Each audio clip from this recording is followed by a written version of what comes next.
बिस्मिल्लाहिर्रहमानिर्रहीम। अस्सलामुअलैकुम। I am Mohammad Ishfaq Maharvi, professor of chemistry. आज का लेक्चर भी पीपीएससी, एफपीएससी के लेक्चरर्स और एसएस के लिए और all types of entry test जिनमें MD CAT, E CAT, NUST, NUMS et cetera. पहले एक्सटेंसिव सीरीज़ हमने शुरू की थी, लेकिन टाइम की शॉर्टेज की वजह से ज़्यादा लेंथी लेक्चर्स को सुनना आप लोगों के लिए भी प्रॉब्लम है। लिहाजा अब मैंने आप लोगों को फैसिलिटेट करने के लिए हर चैप्टर में से जो अहम टॉपिक्स हैं उनकी बेस पर जो एमसीक्यूज़ हैं और उसमें कंसेप्ट को इंशाल्लाह बहुत अच्छी तरह से हम एक्सप्लेन करेंगे। तो लिक्विड्स वाले पोर्शन में से 21 एमसीक्यूज़ मैंने सिलेक्ट किए हैं। तो first MCQ is which one has more types of bonds. ये जो आपको 4 ऑप्शंस दिए गए हैं, HCl है, NaCl है, NH4Cl है, कॉपर है, इनमें कौन सा ऐसा सब्सटेंस है जिसमें एक से ज़्यादा टाइप्स ऑफ बॉन्ड्स मौजूद हैं। तो HCl में जो हाइड्रोजन और क्लोरीन ने इलेक्ट्रॉन शेयरिंग से बॉन्ड बनाया तो ये कोवलेंट बॉन्ड पाया जाता है। ये जो NaCl है ये एक आयनिक कंपाउंड है जिसमें सोडियम और क्लोराइड आयन के दरमियान यहाँ आयोनिक बॉन्ड पाया जाता है, इलेक्ट्रोवेलेंट बॉन्ड पाया जाता है। ये जो कॉपर है इसमें मेटेलिक बॉन्ड पाया जाता है। अब NH4Cl को गौर से देखें, जो अमोनिया है इसमें 3 हाइड्रोजन के दरमियान और नाइट्रोजन के साथ इनके कोवलेंट बॉन्ड्स मौजूद हैं। ये जो लोन पेयर है ये H पॉजिटिव को ये डोनेट करेगा तो कोऑर्डिनेट कोवलेंट बॉन्ड बनेगा। लिहाजा अमोनियम आयन के बनने तक 2 किस्म के बॉन्ड्स इनमें मौजूद हैं, covalent bonds and coordinate covalent bonds. जब ये क्लोराइड आयन के साथ मिलेगा तो ये अब तीसरी टाइप का बॉन्ड इनके दरमियान बना है जो कि आयोनिक बॉन्ड है। लिहाजा 3 types of bonds are present in NH4Cl। बाकियों में जो बॉन्ड्स की तादाद है वो इससे कम है, लिहाजा C option is correct. Next MCQ, intra molecular forces are not present in. Intra एक ही मालिक्यूल के अंदर जो फोर्सेस हैं वो कोवलेंट बॉन्ड्स होते हैं। वाटर के अंदर भी H और O के दरमियान ये 2 कोवलेंट बॉन्ड्स हैं। क्लोरोफॉर्म में CHCl3 इसमें भी कोवलेंट बॉन्ड्स मौजूद है। हाइड्रोजन गैस हाइड्रोजन के दरमियान बॉन्ड मौजूद है। हीलियम मोनो एटॉमिक है, ये एक ही एटम है, मोनोएटॉमिक मॉलिक्यूल है, इसके अंदर कोवलेंट बॉन्ड्स नहीं होते। लिहाजा intra molecular forces are not present in helium, so option D is correct. Next MCQ, which forces are relatively stronger. Ion dipole forces, hydrogen bonding, dipole forces, Debye forces. अब इसमें हम अक्सर कह देते हैं कि हाइड्रोजन बॉन्डिंग बड़ी stronger forces होती हैं, लेकिन हाइड्रोजन बॉन्डिंग भी partial positive partial negative charges रखने वाले मालिक्यूल्स हैं, उनके दरमियान होती हैं। एक मालिक्यूल का हाईली इलेक्ट्रोनेगेटिव एटम दूसरे का हाईली इलेक्ट्रॉन डेफिशिएंट जो हाइड्रोजन है उसका, या एक ही मालिक्यूल के अंदर भी हाइड्रोजन बॉन्डिंग हो सकती है, लेकिन यहाँ पर partial positive partial negative charges होते हैं। डाइपोल में भी इसी तरह डी बाई वैसे वीक फोर्सेस हैं, dipole induced dipole forces. Ion dipole वो फोर्सेस हैं जिसमें एक जो आयन होगा वो कंप्लीट पॉजिटिव या कंप्लीट नेगेटिव चार्ज रखने वाला होगा और डाइपोल के साथ ये स्ट्रॉन्ग लिंक जो है वो डेवलप होगा। लिहाजा यहाँ पर ए ऑप्शन जो है ये करेक्ट है। नेक्स्ट MCQ है, select the non polar molecule. Glucose, hydrogen chloride gas, dry ice, acetone. याद रखें पोलैरिटी के पीछे इलेक्ट्रोनेगेटिविटी डिफरेंस का होना ज़रूरी है कि डिफरेंट टाइप के जो एटम्स हैं वो आपस में बॉन्डेड हों। या एक दूसरी चीज़ भी आपने याद रखनी है, डाइपोल मोमेंट का कंसेप्ट, जिसमें इंडिविजुअल बॉन्ड्स तो पोलर होते हैं लेकिन वो आपस में बाज़-औक़ात इक्वल मैग्नीट्यूड और अपोजिट डायरेक्शन होने के साथ उनका नेट डाइपोल मोमेंट जो है वो ज़ीरो होता है, लिहाजा उस मालिक्यूल को भी हम नॉन पोलर कहते हैं। ग्लूकोज एक एल्डोज शुगर है, इसमें फार्माइल ग्रुप पाया जाता है, कार्बन डबल बॉन्ड, ऑक्सीजन वाला इसमें बॉन्ड मौजूद है, लिहाजा ये भी पोलर है। हाइड्रोजन क्लोराइड चाहे गैस है चाहे लिक्विड फॉर्म में हो, H और Cl के दरमियान due to difference in electronegativity ये भी पोलर है। Dry ice CO2 solid form को कहते हैं। CO2 में इंडिविजुअल बॉन्ड्स तो पोलर होते हैं लेकिन इक्वल इन मैग्नीट्यूड और ऑपोजिट इन डायरेक्शन की वजह से कैंसिलेशन हो जाती है इंडिविजुअल डाइपोल मोमेंट्स की, जिसकी वजह से नेट डाइपोल मोमेंट ज़ीरो हो जाता है, लिहाजा ड्राई आइस यहाँ पर नॉन पोलर है। एसीटोन भी कार्बन डबल बॉन्ड ऑक्सीजन वाला बॉन्ड होने के नाते यहाँ ये भी पोलर है, लिहाजा सी option is correct. Next MCQ, which one is more stable molecule, water HF NH3 HI। बज़ाहिर आप कह रहे होंगे वाटर है लेकिन वाटर नहीं है। याद रखें स्टेबिलिटी का ताल्लुक इंट्रा मालिकुलर फोर्सेस के साथ होता है, मालिक्यूल के अंदर जो उसके बॉन्ड्स हैं, कोवलेंट बॉन्ड्स, आयोनिक बॉन्ड्स, उन पे डिपेंड करती है स्टेबिलिटी। जबकि हम उसके 100 डिग्री से जो बॉइलिंग पॉइंट है 1 एटमॉस्फेरिक प्रेशर पर, उसको लेकर चलते हैं जहन में कि ये बड़ा स्टेबल है। वो वाटर के दरमियान बॉन्ड जो है ना, उसके टूटने का नाम बॉइलिंग पॉइंट है। तो याद रखें स्टेबिलिटी एक ही मालिक्यूल के अंदर उसके कोवलेंट बॉन्ड्स, आयोनिक बॉन्ड्स को देखकर फैसला करना है, और उस स्टेबिलिटी के पीछे इलेक्ट्रोनेगेटिविटी का डिफरेंस मौजूद है। यहाँ वाटर में हाइड्रोजन ऑक्सीजन बॉन्ड है, यहाँ HF है, जो इलेक्ट्रोनेगेटिविटी का आर्डर है, जो पहले 4 हायर इलेक्ट्रोनेगेटिव एलिमेंट्स, उसमें फ्लोरीन पहले नंबर पे, दूसरे नंबर पे ऑक्सीजन, तीसरे नंबर पे क्लोरीन, फिर नाइट्रोजन। तो अब ये नाइट्रोजन और यहाँ आयोडीन, इसको तो आप एक्सक्लूड कर दें, इन दोनों में कंपटीशन है। यहाँ पर फ्लोरीन ज़्यादा इलेक्ट्रोनेगेटिव है, तो ये H और F वाला बॉन्ड उस OH बॉन्ड से याद रखना ज़्यादा स्टेबल है, ज़्यादा स्ट्रॉन्गर है, लिहाजा B option is correct. Next MCQ, which of the following will show greater number of hydrogen bonds पर मालिक्यूल, यानी एक मालिक्यूल सबसे ज़्यादा बॉन्ड्स जो बनाएगा वो कौन सा है। आपको ये याद होना चाहिए, वाटर 2 हाइड्रोजन बॉन्ड्स बनाता है, HF जो है वो 1 हाइड्रोजन बॉन्ड बनाता है, इथाइलिन ग्लाइकोल 2 हाइड्रोजन बॉन्ड बनाता है, ग्लिसरोल में 3 OH होते हैं, तो CH2OH, CHOH, CH2OH, 3 OH की वजह से इसमें 3 हाइड्रोजन बॉन्ड्स ये बनाता है, तो D option is correct. Next MCQ, maximum strength of London forces is present in N-पेंटेन, आइसोपेंटेन, न्यूपेंटेन, या all have same strength of London forces. क्यों कि ये तीनों आइसोमर्स हैं, ये चेन आइसोमर्स हैं।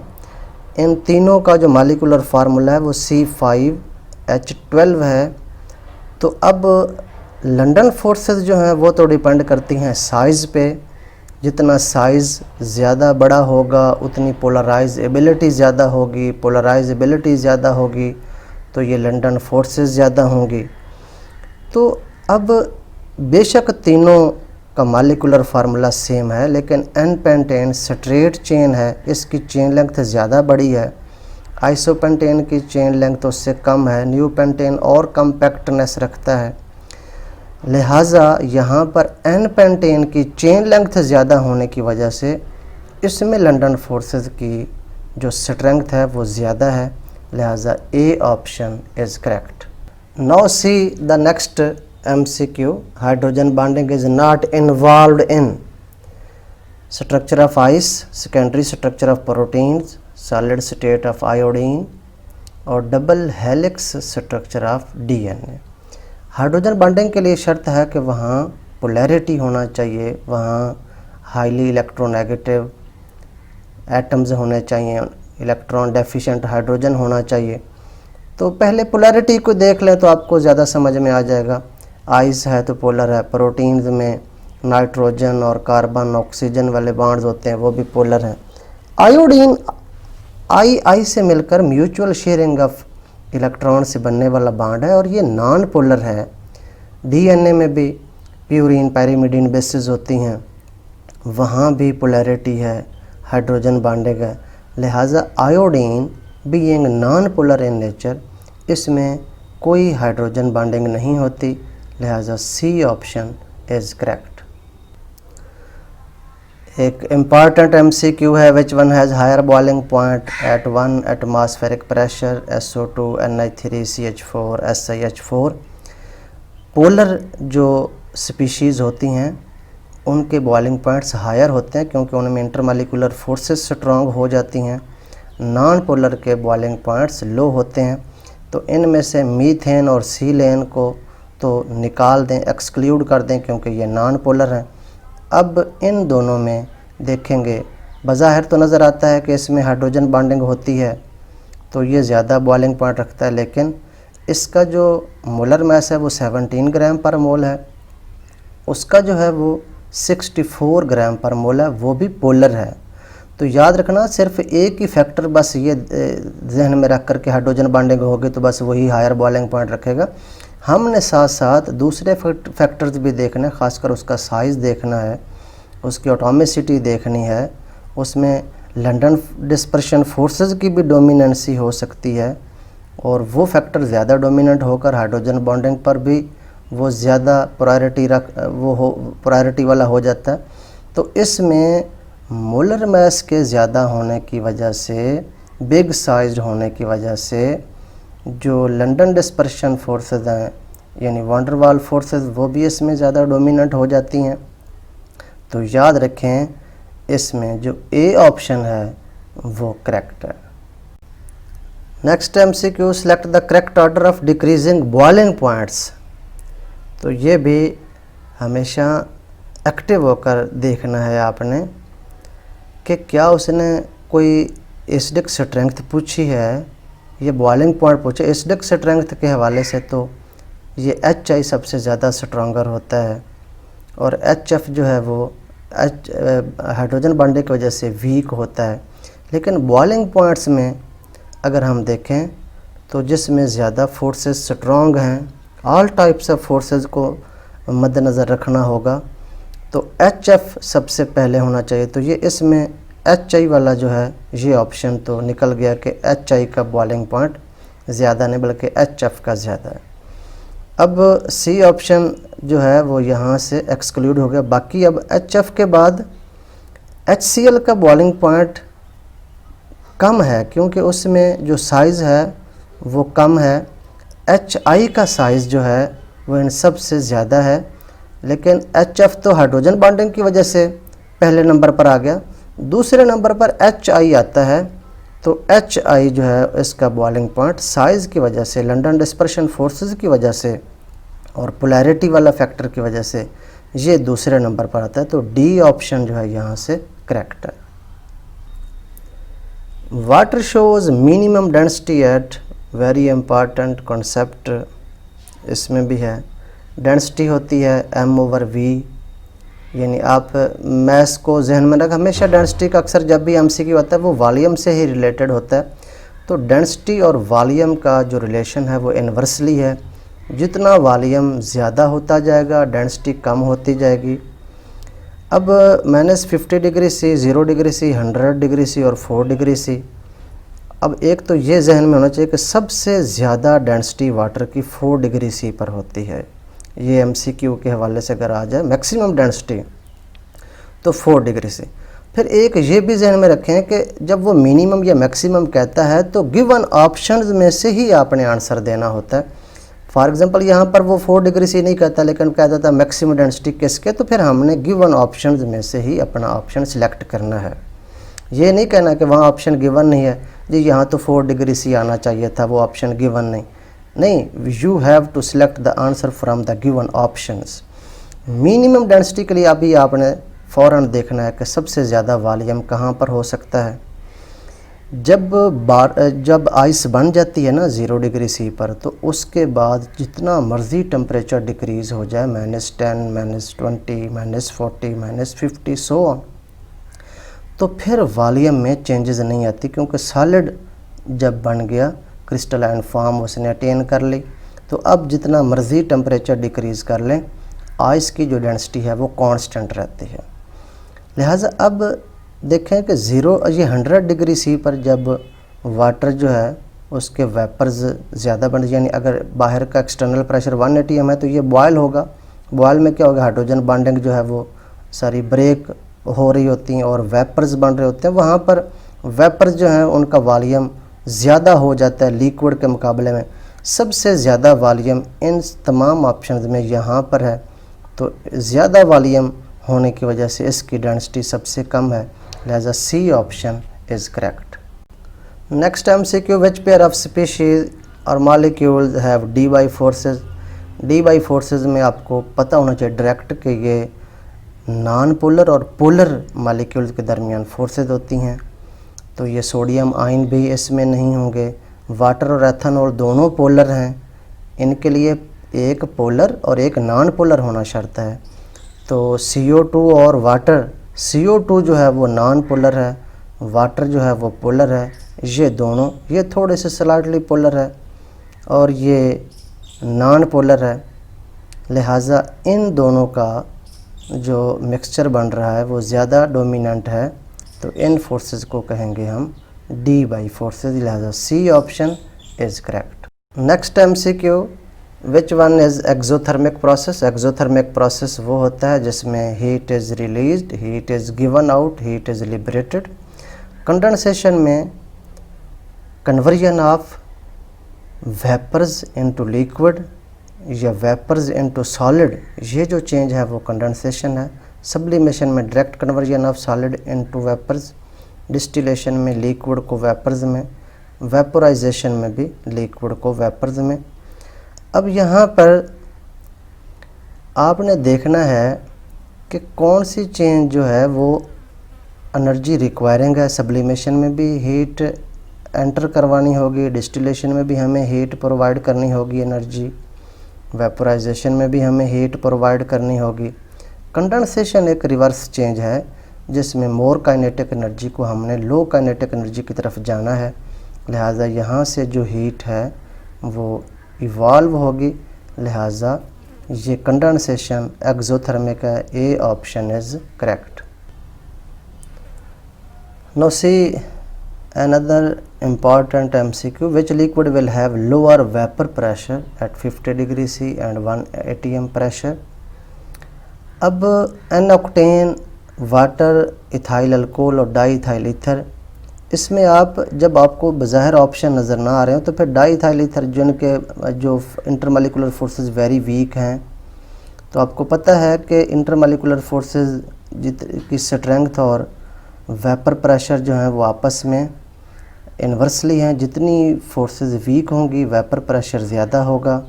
हमने देखना है लो vapour pressure, di ethyl ether को यहाँ से निकाल दें। वाटर और इथाइल अल्कोहल में, वाटर में double hydrogen bonding, ethyl alcohol में सिंगल हाइड्रोजन बॉन्डिंग, इसका वेपर प्रेशर ज़्यादा होगा, इसका कम होगा।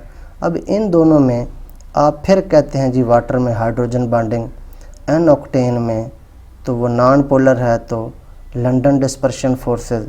लेकिन यहाँ पर फिर एन ऑक्टेन एक बड़ा मॉलिक्यूल है, ये C8H18 है, इसका मोलर मास बहुत ज़्यादा है इसके मुकाबले में, तो उसमें बेशक नॉन पोलैरिटी है, लंदन डिस्पर्शन फोर्सेस हैं, लेकिन साइज़ वाला फैक्टर जो है वो ज़्यादा डोमिनेंट है। London dispersion forces are very stronger in case of n octane, लिहाजा एन ऑक्टेन का वेपर प्रेशर याद रखें इन सबसे कम है। और ये भी याद रखें कि एन ऑक्टेन का बॉइलिंग पॉइंट वाटर से ज़्यादा है एट 1 atm प्रेशर, तो यहाँ पर A option is correct.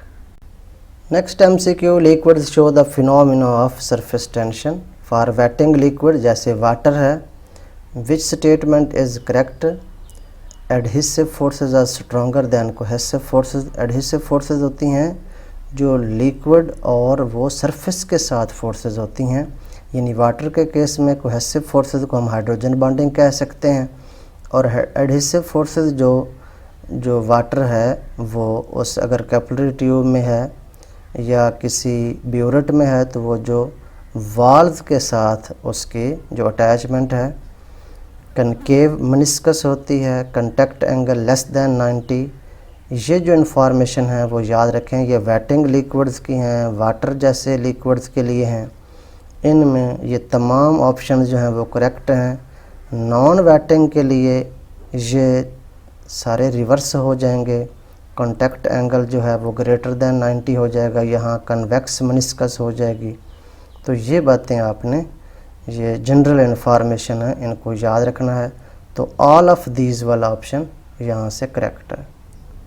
Next MCQ, the parachor value is equal to molar volume of the liquid when surface tension equal to 1, less than 1, greater than 1, equal to 0। जो relationship है वो पैराकोर का VM के साथ gamma 1/4 है। Gamma यहाँ surface tension है, आप ख़ुद जानते हैं अगर यहाँ 1 पुट करें तो 1 की जो भी पावर होगी 1 होगी, उस वक्त पैराकोर मोलर वॉल्यूम के इक्वल हो जाता है। लिहाजा यहाँ पर A ऑप्शन जो है वो हमारा करेक्ट है। Next MCQ, the parachor value helps us to identify which positional isomers orthochloro, toluene और पैराक्लोरो, टोलोइन आर्थोक्लोरो, टोलोइन और मेटाक्लोरोटोलोइन, पैराक्लोरोटोलोइन और metachlorotoluene. Parachor values can not distinguish between ortho, meta and para positional isomers. याद रखें कि जो पैराकोर values है ना, ये वो नंबर ऑफ़ एटम्स पे डिपेंड करती हैं, उनके जो बॉन्डिंग नेचर है उस पर डिपेंड करती हैं। अब ये बेंजीन के ऊपर CH3 और क्लोरीन लगे हुए हैं डिफरेंट पोजीशंस पे, आर्थो, मेटा, पैरा पे। बेंजीन के जो 6 के 6 कार्बन हैं उनका इक्विवेलेंट स्टेटस है। आप एक ग्रुप जिस मर्ज़ी कार्बन के साथ अटैच कर दें वो एक ही मोनो सब्सटीट्यूटेड प्रोडक्ट होगा, उसकी नेचर पे कोई फ़र्क नहीं पड़ेगा। हम चूँकि इनकी पोजीशन ही चेंज कर रहे हैं तो ना कोई एटम्स की तादाद पे फ़र्क पड़ रहा है, ना उनकी कोई बॉन्डिंग पे फ़र्क पड़ रहा है। लिहाजा याद रखें कि पैराकोर वैल्यूज़ इन पोजिशनल आइसोमर्स को आइडेंटिफाई करने में कोई हेल्प नहीं करती। लिहाजा यहाँ पर D ऑप्शन जो है वो करेक्ट है। नेक्स्ट है the measurement of viscosity of a liquid is based on general gas equation, Arrhenius equation, Clausius-Clapeyron equation, poison equation. तो ये भी एक जनरल इन्फॉर्मेशन है। ये जो पॉइज़न इक्वेशन है ये विस्कोसिटी की जो मेजरमेंट है उसमें इसका रोल है, तो D option is correct. Next MCQ है viscosity also helps us to find the molar masses of polymers using. ये एक रिलेशनशिप है कि जो ये ईटा है विस्कोसिटी इंट्रिंसिक ऐसी विस्कोसिटी जहाँ पर concentration of solution approaches to 0, KMa, K और A जो है वो मॉलिक्यूल्स के नेचर को कंट्रोल करते हैं, M पॉलीमर का मोलर मास है। तो यहाँ पर ये जो A है ये हमें मॉलिक्यूल की जो ज्योमेट्री है उसके बारे में इंफॉर्मेशन देता है कि स्फेरिकल कॉइल्ड मॉलिक्यूल्स के लिए वैल्यू ऑफ A क्या होगी। तो ये 3 किस्म की इंफॉर्मेशन हैं। 0.5 हो तो ये रैंडम कॉइल्ड मॉलिक्यूल्स को शो करता है, 2 हो तो ये रॉड लाइक जो मॉलिक्यूल्स हैं उनकी ज्योमेट्री को ये बताता है, और 0 हो तो स्फेरिकल कॉइल्ड मॉलिक्यूल्स को बताता है। तो यहाँ से C ऑप्शन जो है वो करेक्ट है। नेक्स्ट MCQ है विच पेयर है सिमिलर यूनिट्स। ये यूनिट्स पर एक अच्छा लेक्चर पहले मैं डिलीवर कर चुका हूँ जो यूट्यूब पे मेरे नाम इशफाक महारवी के नाम से यूट्यूब पे अवेलेबल है। मेरे ख्याल में 69 क्वांटिटीज़ के यूनिट्स वहाँ पर मैंने डिस्क्राइब किए। अब कौन सा पेयर है जिसका एक जैसा यूनिट होगा? सरफेस टेंशन और विस्कोसिटी दोनों डिफरेंट हैं। सरफेस टेंशन के जो यूनिट्स हैं वो जॉल पर मीटर स्क्वायर हैं, आर्ग्स पर सेंटीमीटर स्क्वायर हैं, न्यूटन पर मीटर है या डाइन पर सेंटीमीटर है। विस्कोसिटी के जो यूनिट हैं वो किलोग्राम पर मीटर पर सेकंड या पॉइज हैं, तो दोनों डिफरेंट हैं, लिहाजा ये भी नहीं हो सकता। मोलर रिफ्रैक्टिविटी और मोलर वॉल्यूम, इसके मोलर रिफ्रैक्टिविटी का जो यूनिट है वो cm³ पर मोल है या dm³ पर मोल है या मीटर³ पर मोल है, यही इसका भी यूनिट है। तो यहाँ पर इन दोनों के जो यूनिट्स हैं वो सेम है। वर्क का जॉल है, एंट्रोपी जॉल पर केल्विन है, फोर्स न्यूटन है, फ्लूइडिटी विस्कोसिटी का रेसिप्रोकल है, पर पॉइज कह सकते हैं। लिहाजा यहाँ से जो बी ऑप्शन है वो करेक्ट है। लास्ट MCQ आज के लेक्चर का कि which one has higher value of dipole moment. तो डाइपोल मोमेंट का आपने सिर्फ पोलैरिटी के हवाले से देखना है, जितनी ज़्यादा पोलैरिटी होगी उतना डाइपोल मोमेंट की वैल्यू ज़्यादा होगी, और पोलैरिटी के पीछे इलेक्ट्रोनेगेटिविटी का डिफरेंस, और इलेक्ट्रोनेगेटिविटी डिफरेंस आपने डायरेक्ट देखना है कौन सा जो एटम है वो ज़्यादा हाईली इलेक्ट्रोनेगेटिव आया हुआ है। तो आपको पता है कि फ्लोरीन सबसे ज़्यादा इलेक्ट्रोनेगेटिव, उसके बाद ऑक्सीजन, फिर क्लोरीन, फिर नाइट्रोजन। तो इनमें से डायरेक्ट हम फ्लोरीन को देखकर पता चल जाता है।